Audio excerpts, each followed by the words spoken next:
Hai semua, kali ini gue akan ngebahas sesuatu hal yang lumayan random, lumayan gue nggak tahu apa motivasinya sih gue bikin konten ini, tapi ini adalah kejadian yang memang gue alami selama gue bekerja di posisi gue yang sekarang ini, yaitu peliput di bulu tangkis.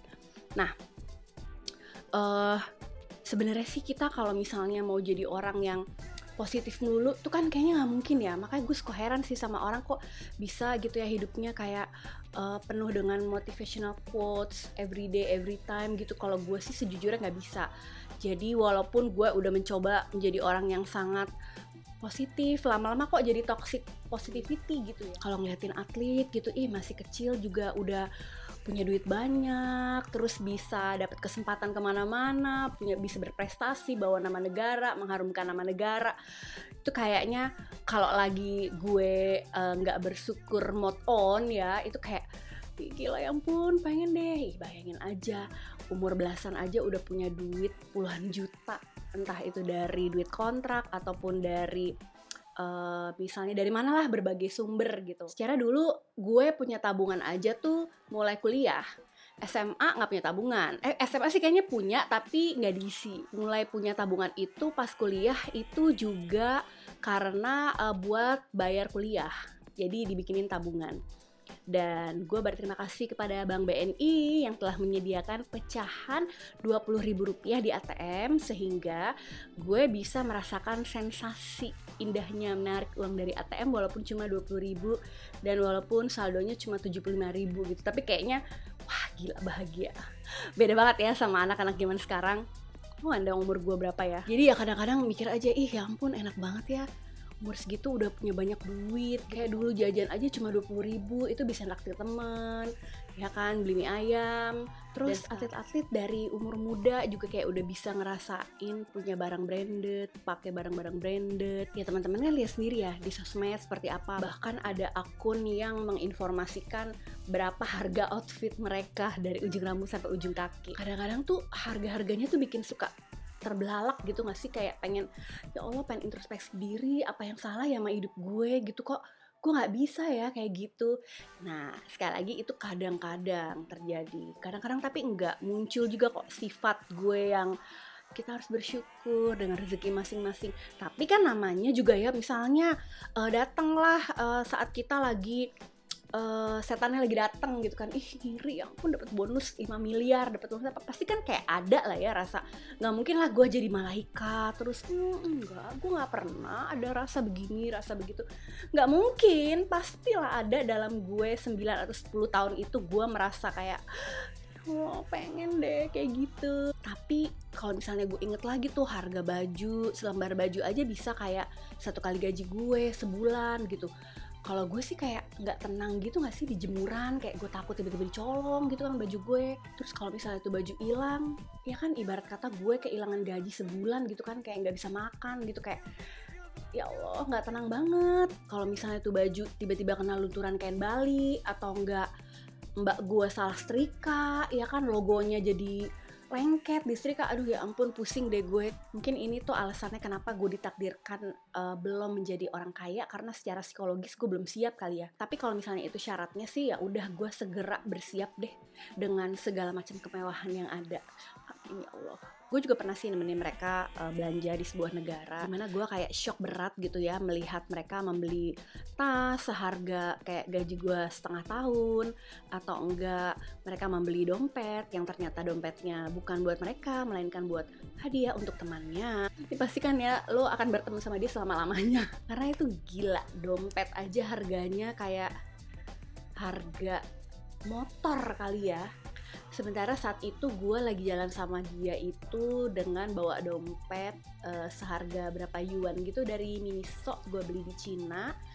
Ya sebenarnya itu dompet koin gitu, dompet koin yang isinya cuma muat koin, uang kertas berapa lembar, sama kartu-kartu berapa biji doang lah. Walaupun gue juga punya sih sebenarnya jelek-jelek gini dompet branded, walaupun sama-sama branded tapi nggak seharga motor juga sih. Gue punya nih ya, barang branded, cuma pada ujung-ujungnya karena gue emak-emak kali ya, gue lebih suka yang simple. Akhirnya tuh dompet Miniso yang harganya mungkin kalau dirupiahin kayak cuma 15.000 gitu kali ya harganya, malah lebih sering gue pakai daripada si dompet branded ini gitu kan. Sekali lagi mungkin kesiapan psikologis gue kali yang berbicara ya.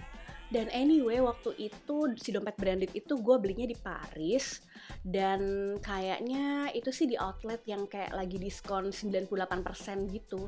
Sepenglihatan gue sih nggak semua atlet juga suka dengan barang-barang branded. Dan gue di sini bukan mengatakan bahwa atlet suka barang-barang branded itu salah. Nggak salah menurut gue. Selagi mereka mampu, selagi mereka bisa bertanggung jawab dengan duit mereka, ya sah-sah aja dong untuk menikmati hidup hasil jerih payah mereka. Lagi mereka tidak menyusahkan orang lain, kenapa enggak? Kalau misalnya duitnya ditabung mulu, ya kan, terus nanti keburu mati dan nggak sempat menikmati hasil jerih payah dia, ya kan nggak oke juga ya kayak gitu. So menurut gue sih, ya itu balik lagi ke orangnya. Selagi dia sadar seberapa besar kemampuan dia dan dia merasa oke, gue kayaknya bisa nih beli ini, gue bisa, gue mampu, pos-pos ini udah ada sih, menurut gue sih sah-sah aja. Lo mau pakai kacamata duri-duri kayak seharga mobil Avanza, ya itu terserah lo. Sekarang menurut gue juga atlet udah lebih cerdas untuk mengelola uang hasil jerih payah mereka sama berkarir. Berkaca dari dulu ya, ada mantan atlet yang hidupnya agak susah setelah masa pensiun. Jadi sekarang sih lebih banyak artis lebih banyak atlet yang sadar bahwa masa kejayaan mereka tuh nggak selama-lamanya. Jadi mereka harus nabung untuk hari tua mereka. Dan bentuk simpanan mereka tuh juga banyak, mulai dari investasi, tabungan, properti, dan lain-lain. Jadi menurut gue sih sekarang anak-anaknya udah lebih well prepared, well planned. Ada beberapa juga yang gue tanya ya sama atletnya, mereka tuh gimana sih cara manage duitnya, siapa yang megang. Ada yang, kalau yang atlet udah level elit ya dan udah cukup umur, pastinya mereka udah manage duitnya sendiri. Kalau untuk yang masih kecil gitu, rata-rata sih masih dibantu sama orang tuanya. Dan ya mungkin bagus lah, jadi lebih ada kontrolnya ya, karena kan kadang-kadang kalau anak kecil, ya anak kecil di sini maksud gue tuh belasan gitu kali ya. Kadang-kadang kan wow, tiba-tiba gue punya duit puluhan juta gitu, rasanya pengen beli ini, beli itu, tanpa mereka sadari. Ayo dihitung-hitung dulu nih, kira-kira kedepannya bakal butuh apa. Terus kan atlet itu karirnya kan nggak ada yang bisa nebak ya. Misalnya worst come to worst, jelek-jeleknya tiba-tiba dia cedera dan tidak bisa main lagi. Nah itu mau ngapain? Kan butuh biaya hidup setelah dia nggak di bulu tangkis lagi. Nah kesadaran-kesadaran kayak gitu sih yang mesti dibangun di kalangan atlet-atlet menurut gue. Dengan adanya pandemi ini, atlet-atlet jadi pada nggak bisa turnamen dan mereka otomatis kekurangan, dan mereka otomatis kehilangan penghasilan dari prize money karena nggak ada turnamennya. Banyak yang bilang atlet kan udah banyak duitnya, tabungannya banyak, ini segala macam. Tapi pada kenyataannya banyak juga sebenarnya yang kayak mulai menjerit ya, tanda kutip, wah kayak lama banget nih pandeminya, mulai mikirin kapan ya bisa turnamen lagi, bisa dapat pendapatan lagi. Mungkin kalau orang yang bilang, oh itu kan tabungannya banyak, udah bisa lah hidup, bla bla bla bla gitu. Tanpa mereka sadari, mungkin aja si atletnya punya cicilan, atau punya tanggungan, atau dia adalah tulang punggung keluarga. Nah, kita kan gak pernah tahu. Jadi menurut gue pandemi ini memang menghantam semua lapisan gitu ya di badminton, baik atlet maupun mereka semua yang bekerja di bidang bulu tangkis. So, kita berharap aja semoga semua pandemi ini dan semua keribetan ini cepat selesai ya. Mudah-mudahan, doakan saja. Oke, sekian dulu ya konten yang sebenarnya gue nggak tahu sih ini tentang apa, tapi ya udahlah ya. Thank you for watching. Bye.